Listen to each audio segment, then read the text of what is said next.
आजची सत्य घटना जबलपूर येथील आहे। जबलपूरमधील आधारतल नावाच्या पोलीस ठाण्याच्या परिसरामध्ये घडलेली ही घटना आहे।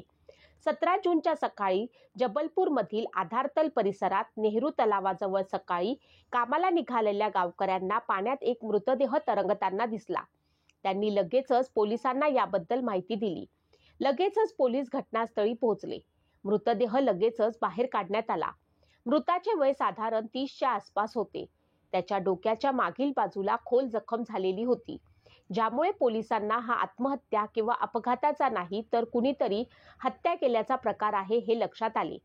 पोलिसांना मृतदेहाची ओळख पटवण्यासाठी जास्त वेळ लागला नाही, कारण मृत व्यक्ती त्याच परिसरातील राहणारा होता। त्याची ओळख अरविंद उर्फ रिंकू गोटिया अशी निघाली। पोलिसांनी त्याची बायको गोमतीला घटनास्थळी बोलावले आणि ओळख पटल्यानंतर मृतदेह शवविच्छेदनासाठी पाठवला। मृतदेह पाण्यामुळे खूप फुगून गेला होता, ज्यावरून असे कळत होते की हा मृतदेह कदाचित 2 दिवसापासून इथे पाण्यात पडलेला असावा। जेव्हा त्याच्या पत्नीला विचारण्यात आले की तुझा नवरा कधीपासून बेपत्ता आहे, तेव्हा तिने जी माहिती दिली ती त्यांच्यासाठी खूप महत्त्वाची होती, कारण अरविंदला 2 बायका होत्या, एक गोमती आणि दुसरी रेवा। दुसरी पत्नी दुसरीकडे राहत असे। तो दोघींसोबत राहत असे, काही दिवस पहिल्या पत्नीच्या घरी तर काही दिवस दुसऱ्या पत्नीकडे। त्यामुळे जेव्हा तो घरी नव्हता तेव्हा गोमतीला वाटले तो रेवाकडे गेलेला असेल। दोघींनीही आपल्याला याबद्दल काहीही माहिती नाही असे पोलिसांना सांगितले, पण पोलिसांना मात्र त्यांच्या बोलण्यातील अडखळ्यामुळे संशय आला होता, कारण जिथे 2 घरं असतात तिथे भांडण हे होणारच। एका पतीच्या 2 पत्नी म्हणजे त्यांच्यामध्ये हमखास भांडण असेलच। ही गोष्ट पोलिसांच्या लक्षात आली। त्यातही महत्त्वाची म्हणजे अरविंदचा मृतदेह हा गोमतीच्या घराजवळील तलावामध्ये सापडला होता। आपल्या पतीचा हा मृतदेह पाहिल्यावरती गोमतीला मात्र कोणत्याही प्रकारचे जास्त दुःख झालेले किंवा आक्रोश करताना ती आढळत नव्हती। ती अगदी शांतपणे बोलत होती। या गोष्टीचे पोलिसांना देखील नवल वाटले। आता पोलिसांच्या लक्षात आलं होतं की प्रकरण काहीतरी वेगळं आहे। पोलिसांनी चौकशी करायला सुरुवात केली, तेव्हा त्यांना लोकांकडून बरीच अशी माहिती मिळाली। लोकांनी असे सांगितले की अरविंद आणि गोमतीचे संबंध चांगले नव्हते। दोघे अनेकदा दारू पित असत आणि मग शिवीगाळ आणि शेवटी मारामारीपर्यंत देखील गोष्ट जात असे। 15 जूनच्या रात्री साधारण 8:30च्या दरम्यान दोघांमध्ये देखील खूप भांडण झाले होते। भांडण इतके वाढले होते की दोघं अक्षरशः भांडत रस्त्यावरती आले होते आणि तिथेही भांडत होते। परिसरातील लोकांनी मध्यस्थी करून दोघांना शांत केले, पण भांडणानंतर अरविंद तिथून निघून गेला होता। यानंतर कुणीही अरविंदला पुन्हा पाहिले नाही।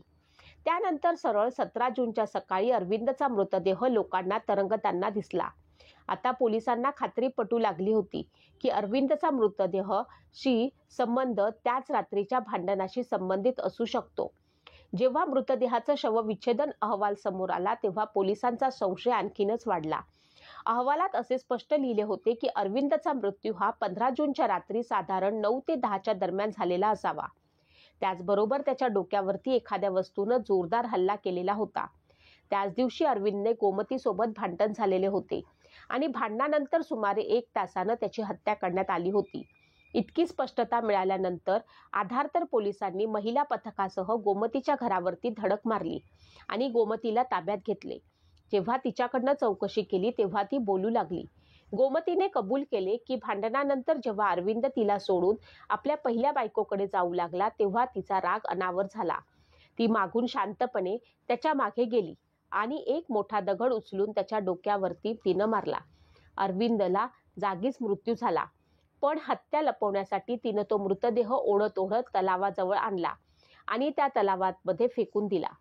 त्यानंतर पोलिसांनी ज्या दगडाने गोमतीने अरविंदला मारले होते तो दगड देखील जप्त केला।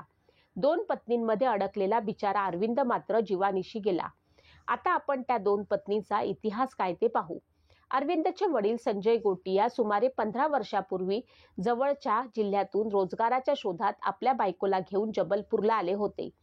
सुरुवातीला त्यांनी रेल्वे स्टेशनवरती वस्ती केली होती, मग मजुरी करून हळूहळू रेवानगरमध्ये एक छोटेसे घर बांधले। अरविंद येथेच मोठा झाला, पण त्याला दारूचे व्यसन लागले। इतकेच नाही तर अरविंदला असे वाटत होते की त्याच्या बायकोनेही त्याच्यासोबत बसून दारू प्यावी, गावात महिलांच्या दारू पिण्यावर फारसे बंधन नव्हते. तरीही अरविंदच्या बायकोला कधीही सवय लावून घेतली नाही. तिनं त्याला अनेक वेळा नकार दिला, पण अरविंद आपल्या हट्टावरती अडून राहिला. नवऱ्याने इतके सांगूनही जेव्हा बायकोने दारू प्यायली नाही, तेव्हा त्याच्या नात्यात दुरावा निर्माण होऊ लागला. याच दरम्यान एक दिवस अरविंद मजुरीवरती गेला होता. तिथेच त्याची भेट गोमतीशी झाली.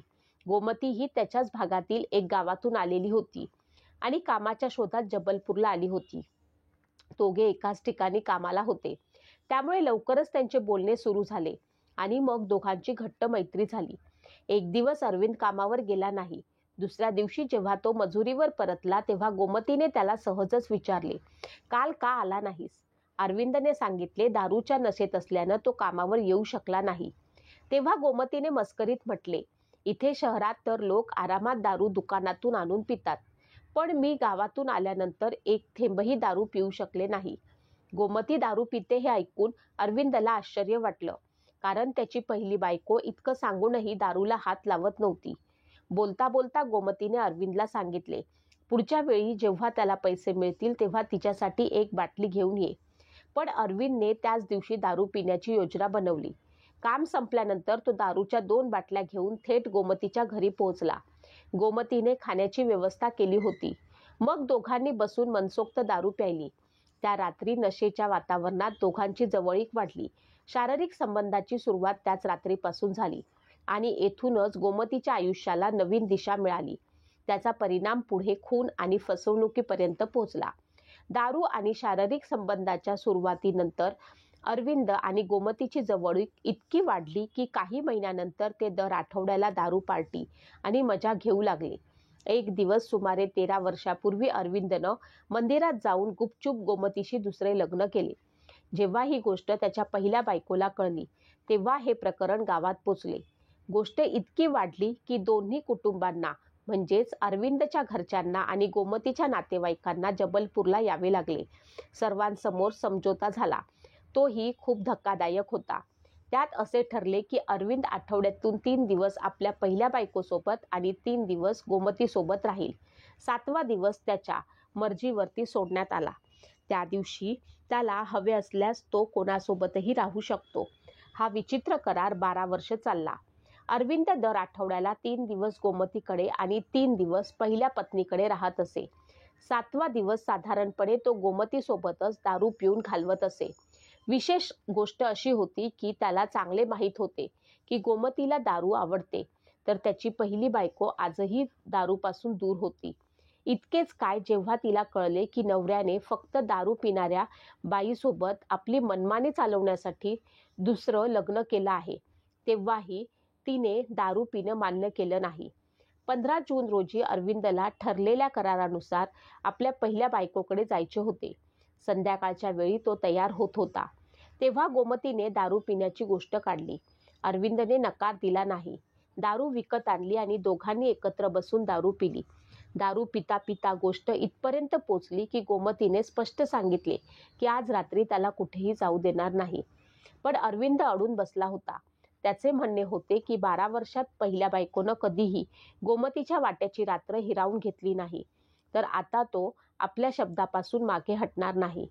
पण नशेत असलेली गोमती, जी अरविंदबद्दल खूप जास्त वेडी झाली होती, रात्री त्याला कोणत्याही परिस्थितीत जाऊ देण्यास तयार नव्हती. हळूहळू दोघांमधला वाद आणि भांडण इतके वाढले की दोघे जण भांडण करत रस्त्यावरती आले.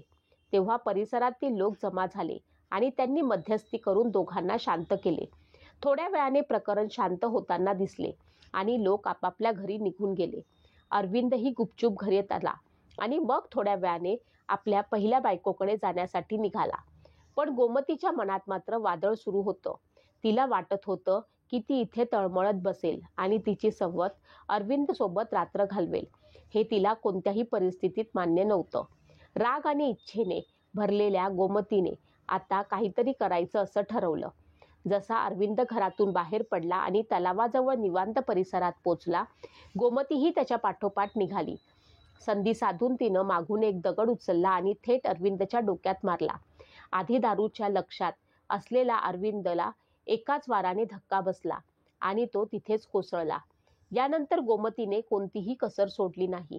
तिने अनेक वेळा दगडाने अरविंदच्या डोक्यावरती वार केले, जोपर्यंत तो पूर्णपणे शांत होत नाही. मग त्याचा मृतदेह जवळच्या तलावामध्ये फेकून दिला आणि स्वतः घरी जाऊन झोपली. दुसऱ्या दिवशी जेव्हा नेहरू तलावात अरविंदचा मृतदेह तरंगताना दिसला, तेव्हा पोलिसांना हे प्रकरण सरळ वाटले नाही. तपास पुढे सरकला तेव्हा संशयाची सुई गोमतीवरती स्थिरावली. परिसरातील लोकांची साक्ष, भांडणाच्या रात्रीची वेळ आणि शवविच्छेदन या सर्व काड्या एकमेकांशी जोडल्या. पोलिसांनी हत्येसाठी वापरलेला दगडही घटनास्थळावरनं जप्त केला. चौकशी, पुरावे यांच्या आधारे पोलिसांनी गोमतीला हत्येच्या आरोपाखाली अटक करून तुरुंगात पाठवले. आता हे प्रकरण न्यायालयात सुरू आहे. अरविंदच्या निर्घृण हत्येवरून हे कळतं की प्रेमाचा आणि वासनेचा परिणाम काय होतो. आजच्या या घटनेतून आपल्याला हेच कळते की एखाद्या छोट्या सुखासाठी आपल्या सोन्यासारखा संसार उद्ध्वस्त करू नका. एखादी गोष्ट आपल्याला मिळत नाही म्हणून ती संपवून टाकणं हा न्याय नाही. गोमतीने जे केले ते